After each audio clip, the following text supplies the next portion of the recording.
Sheet here, and today we're breaking down the Saints-Packers Week 3 showdown on Sunday.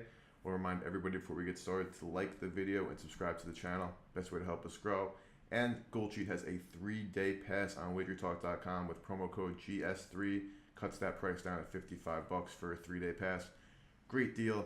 Take advantage. But now let's talk some football. So you have the Green Bay Packers coming off a loss against the Falcons, now hosting the Saints.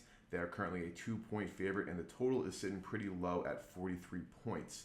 Now, in Love's last game, he looked decent. He only threw for 151 yards, but he had 3 touchdowns, no turnovers, and was sacked just 1 time, which is going to be very important because the New Orleans Saints do have a very good front and a very good pass rush.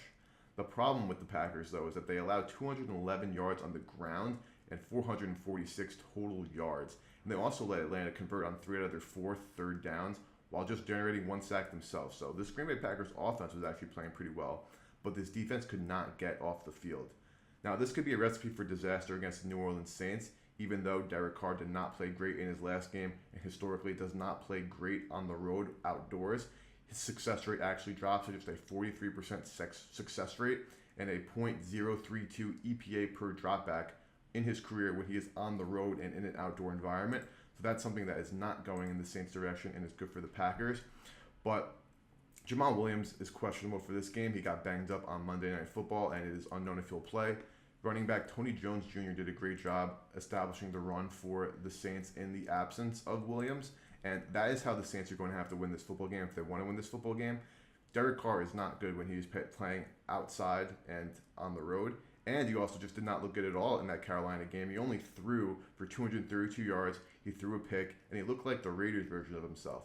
He was taking terrible sacks, he was throwing the ball away on crucial 3rd and 4th downs, and he was just throwing the ball down the field without any purpose, and that led to an interception. And also in the red zone, he wasn't even trying to hit his receivers. He was okay with just throwing the ball away. That's not going to work in the long run.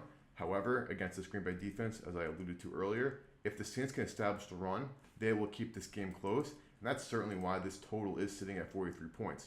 You do have a Green Bay Packers offense that can play really well, but you also have a New Orleans Saints defense that is very, very good. And if they're able to limit Aaron Jones, if he is healthy and playing, and Christian Watson with Marshall Lattimore, if he is healthy and playing, then I'm not sure where the Packers are really going to get a lot of their production from. They had a hard time getting open and getting production on offense against a weaker Falcons defense, and now they have to play a much more difficult defense in the New Orleans Saints. And again, the Saints offensively can do well against Green Bay if they're able to pound the football. So not a game where we have any client releases or big picture plays on, but just from an overall betting perspective, the total of 43 looks to be a fair total. And if you're able to get a half point and make this a 2.5 point spread, if you find that around in a place where you can 6-point tease at -120, then the New Orleans Saints as road underdogs plus 8.5 points with a total of 43 fit the Wong advantage teaser criteria and are a great teaser leg to consider. So initial looks on the under and on on New Orleans in a teaser at Green Bay.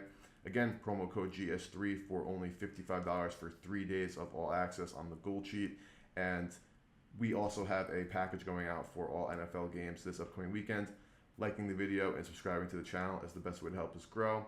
Thank you. Best of luck. We'll see you guys next time.